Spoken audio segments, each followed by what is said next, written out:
story you're about to hear is true, only the whiskey makes it sound better. I operate on the west side of Richmond, Virginia, where private eyes keep their eyes out for loose women, and private dicks keep getting arrested. It was a dismal, thick kind of evening in late October. I was in my office, thinking about how to promote legendary members. Outside, the darkened city was all quiet, just the occasional song and dance number from a jerk splashing about in rain puddles. The door opened, and in walked a dame. She was a redhead, with wings. She walked through my door like a tigress walks into a Burmese orphanage, red hair and the kind of curves that if you were a car, would make you want to hug the road. No dame her age could afford a set of wings like that, and the makeup she had on confirmed her identity. She had bad news written on her like October of '29. Project Legends was born that night.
Hey, Derek, how are you doing today?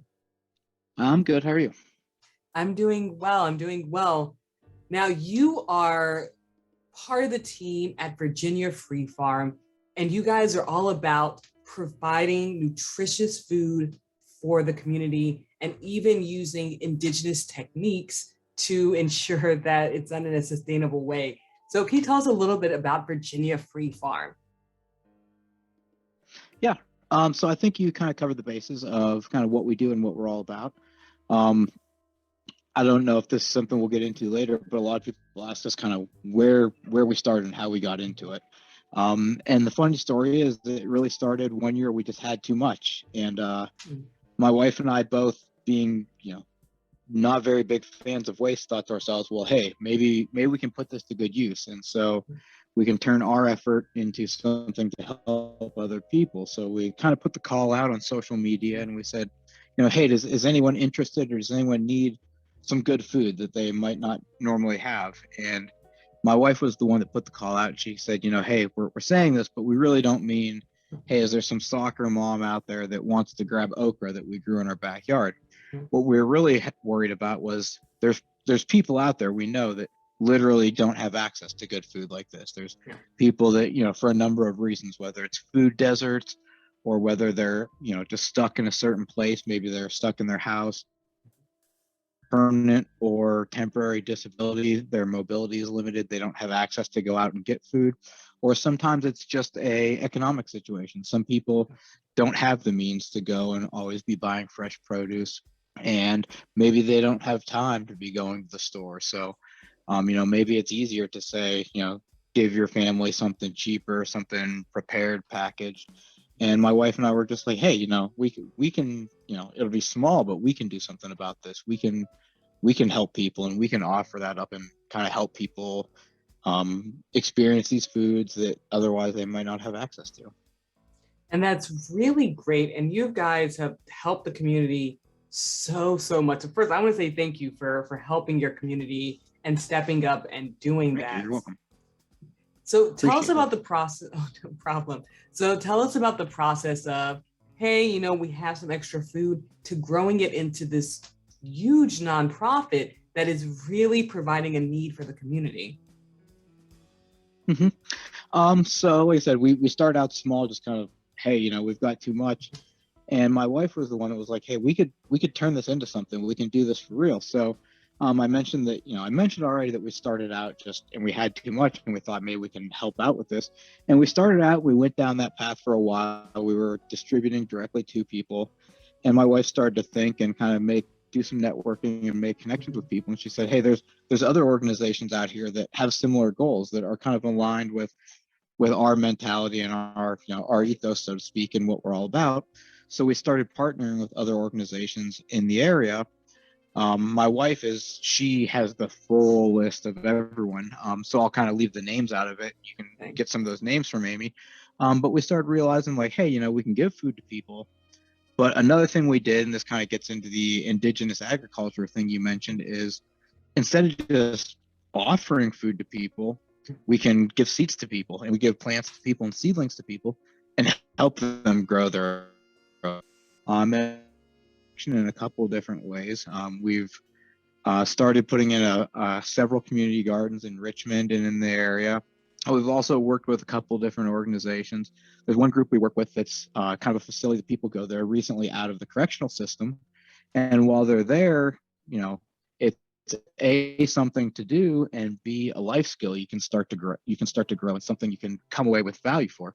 So my wife was like, hey, instead of just giving food to people, let's help people grow their own food as well. Mm-hmm. So that became kind of another one of the missions of Virginia Free Farm, is to enable people to grow their own food.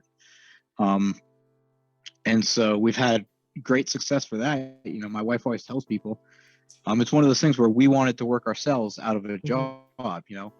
We had a couple of groups tell us, hey, thank you, but we don't need you anymore. You've provided us with so many seeds and so many plants that we're actually now growing our own food. And we did the same thing with some of those organizations with actually animals as well. We were distributing eggs, and we were distributing meat from chickens that we processed, but we started handing out chicks to people as well. And they actually started raising those chickens. So now they've got their own eggs that they're producing. And I don't think any of them are actually processing their own birds yet, but they have that ability as well, that, hey, it's all about enabling people, and kind of, enabling through access, kind of, I guess you might say. So I really like that you guys are doing that. A lot of times when you see nonprofits, their hearts are in the right place and they're helping provide food for people, but you guys definitely take it a step further, and you allow people to learn the trade so they don't become dependent on you. So my next question to you is, how long have you guys been donating the food? And then how long have you guys been teaching people to do all this, with giving them the seeds, giving them the chicks, and all the various things that you guys do? Yeah, so 2018 was our first season of, that's when I mentioned that we grew the food and we gave it away. And then the following season was kind of when we started out with, my wife is very big in seed saving, the indigenous agriculture thing that we talked about. And we started kind of the next spring. We grew plants, and we were growing some plants that we knew were going to be dedicated just for saving seeds, so we could start distributing those to people. And then it was kind of the same thing with the animals. We had our own flock, and my wife was like, hey, let's get an incubator. Let's start hatching out our own chicks. And some of those chicks will be dedicated, and we usually give them away when they're pretty young, so someone can experience the entire growing process of that. But it was actually the very next season. So it's 2018, and then spring of 2019 was when we started on that level, that we said, hey, let's give this away. And another thing we started doing, it was almost a twofold, kind of two benefits in one, is it got to the scale where my wife and I needed, extra assistance on the farm, just kind of harvesting, planting, getting things ready, that sort of stuff. So my wife was like, hey, not only can we get help from people, but we can use that as an opportunity to teach people as well. So we host volunteer days twice a week, and we actually have a larger calendar of volunteer opportunities. But if we talk about just the opportunities at our location here, we have people come out, and not only do we get some assistance from people, but we also help teach people about the growing cycle. And we get all kinds of people. Some people come to us and they're like, hey, I heard about what you're doing, but I don't know anything about growing. And I think this is great. I'd like to expand and do something like this in my area. I'm sort of like, hey, come out, we'll show you everything. We'll pull back the curtain, we'll show you everything that goes into it. And so we've used that as an opportunity to teach people as well. Another educational kind of experience or opportunity that my wife has been doing is she's been going into Richmond to some of these community gardens that she's helped put in. And she's been working with some of the children in these areas.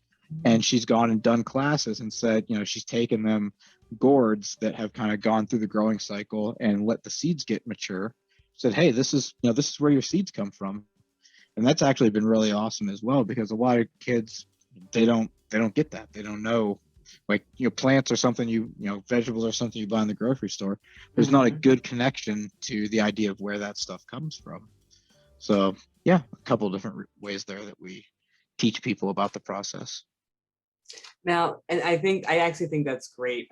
Definitely teaching people. I think that's the way to go. And I think a lot more nonprofits need to lean in that direction, so people and communities don't become dependent on them. Now, I know you guys use a lot of the indigenous techniques to distribute, to grow, for seeds, for the controlled burning, but you guys also partner with several indigenous tribes, reservations, to do the same thing as well? For my wife, a big thing is making sure these practices and these traditions and these ways of growing don't get lost. Because it's all about caring for your community, and it's caring for your tribe. So that's actually been a huge part of why my wife thought it's important to get back to those kinds of things. Now, with Smoke and Bacon is definitely an app that focuses on community. How has that community helped Virginia Free Farm? It's been pretty awesome, just in a couple different ways. One of the big ways for us is the just amount of extra exposure we can get. So being part of these communities is a big thing, spreading the word about what we do.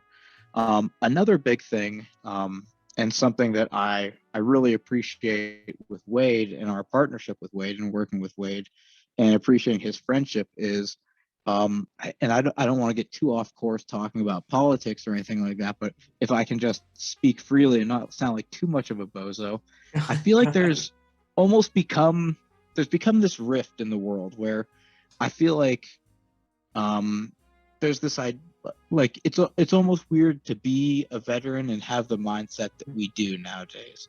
And I know that might be kind of a vague statement, but sometimes I almost feel like where do I fit in? Like, I can be a rough and tumble veteran, but also I feel very strongly about taking care of my fellow person and my fellow man.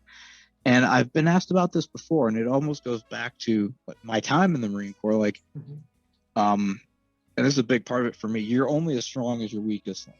And I know that's a very cliche thing to say. It's, but there really is true. Like, as a society, we're only as strong as our weakest links. So if we've got people that are, lacking and in need of help and need of assistance, like how powerful of a society and how strong of a society are we really if we have some people that are still struggling? And so tying that back to your question, I think the idea of finding this community of veterans and support has been huge for me, because that's not something I was exposed to a lot before I got in touch with Wade and got connected to him. I want to say, so first and foremost, I want to say thank you for your service. Thank you for your service. And so with the community of veterans, because Smoke and Bacon is not just a community of veterans. However, it definitely does have a strong veteran identity. There is a lot of veterans, even on your page, you state whether you're a veteran or not. How has it been for you personally to see that this community is open to you being who you are, knowing what you've been through? And how does that make Mhm. you feel? It's something I really appreciate, and I don't want to give you the same answer, but to kind of tie back into that, Mhm.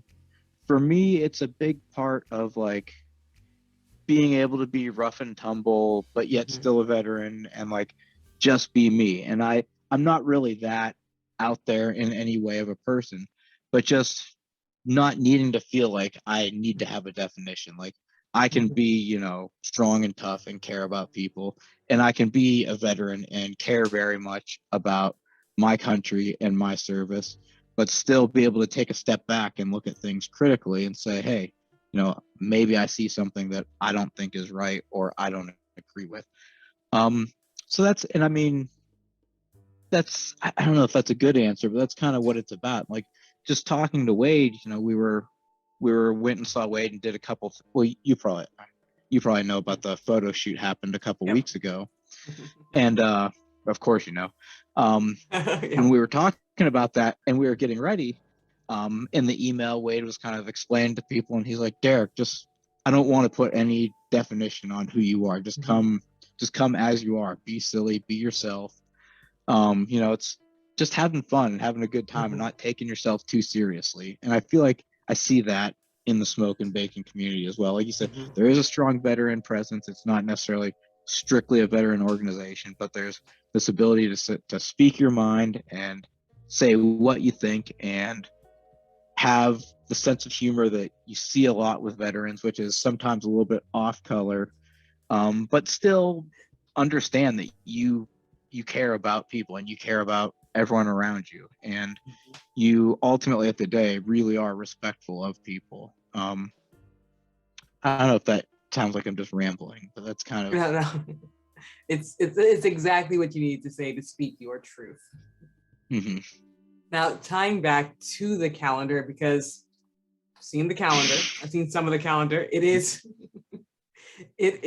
great. So, two questions. First off, how did you guys come up with the idea for that calendar? Let's go with that one first. How did you Mhm. guys come up with the idea for that beautifully done So calendar? so I don't know if it's a good story or it's a bad story. It's not a real in-depth story. And my wife was sitting around it one day talking with one of her girlfriends, and I don't know why they were on the subject, but my wife was like, "Hey, there's all these girly calendars out there Mhm. that they've got pictures of girls washing cars and wearing their bikinis and everything, kind of objectifying women."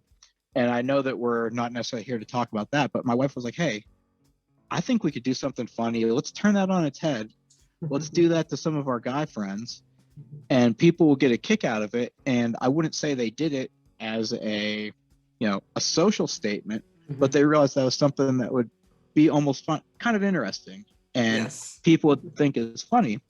And my wife's like, "Hey, we can sell these calendars, and that would be a good fundraiser for the farm." So they had this Mhm. idea, and the first year, my wife just sent out an email to some of our friends at the farm, and some of those guys we didn't even know very well. Maybe it was their wives or girlfriends that my wife Mhm. was friends with.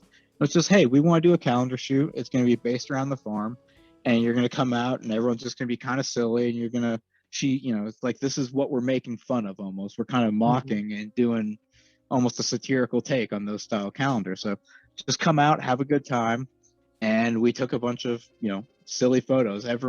We've done 3 of those shoots now. Mhm. We've actually shot for the 2022 calendar already, and we just have a good time. And it's funny, my wife, it was her idea, but most of the shoots and most of the poses and everything, the setups, she just leaves up to us.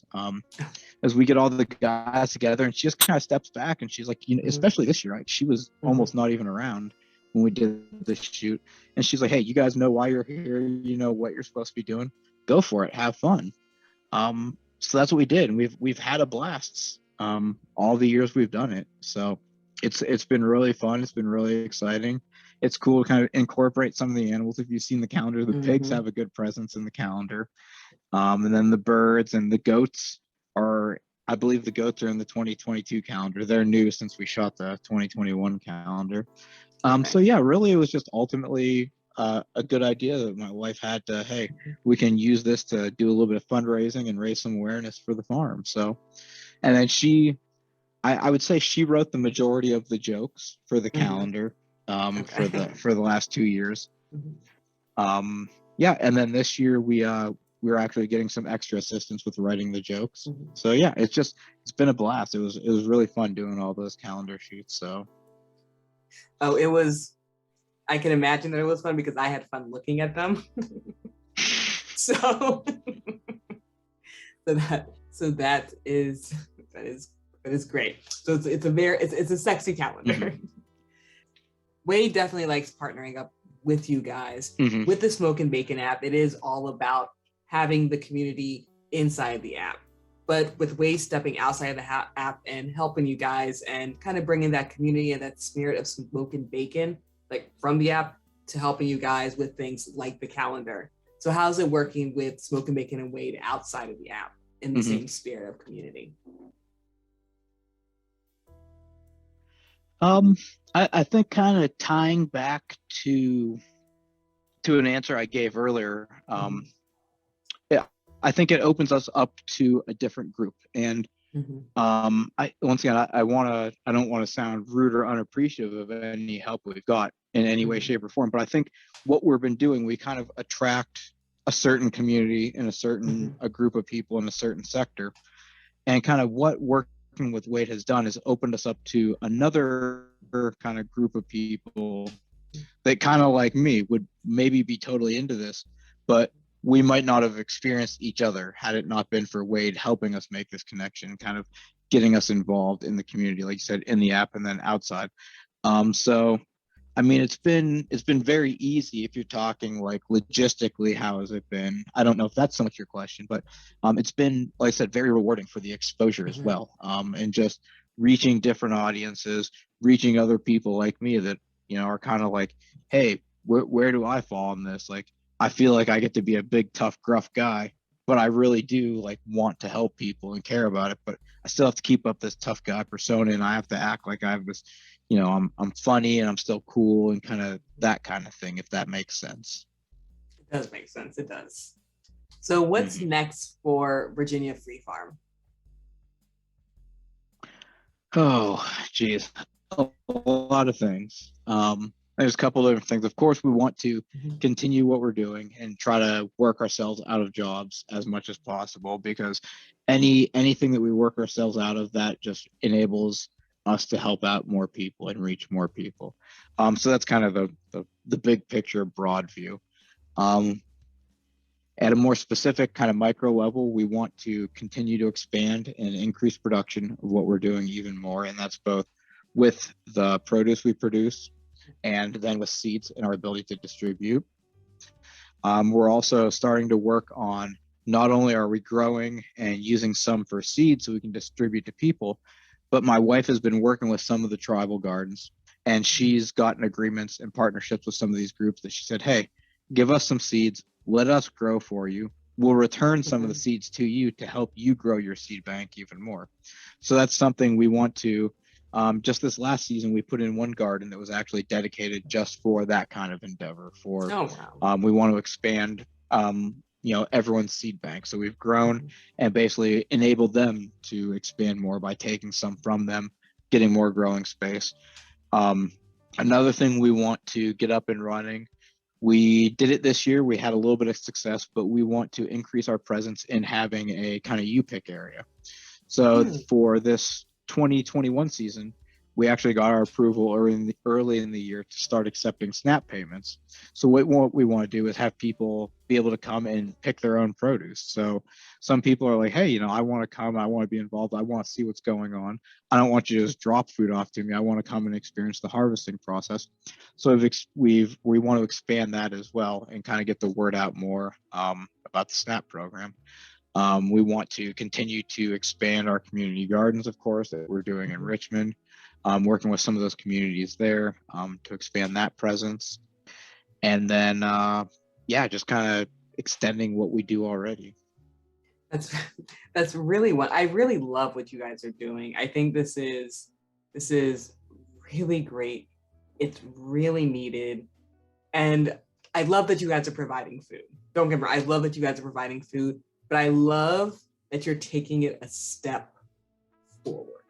you're teaching people, you're allowing it to become sustainable. So I think you guys are doing just an absolute fantastic job. So I want to say thank you for helping the community the way that you do.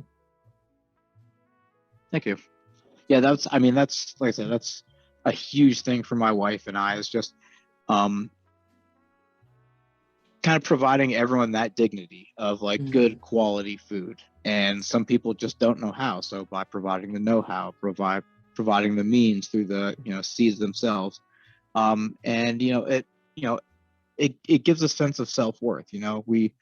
We've, of course, anything you do, there's always going to be detractors. Like, people are always going to be, I don't know, once again, don't want to get into politics too much, but there's always going to be someone out there that has some problem with what you're doing.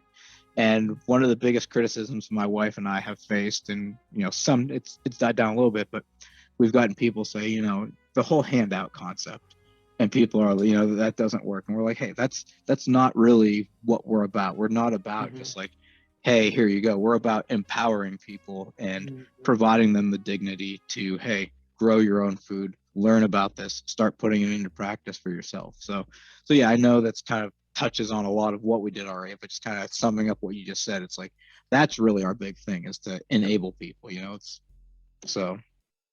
And that is so wonderful. So Derek, thank you so much for talking to me today and just telling me everything that Virginia Free Farm is doing. No problem.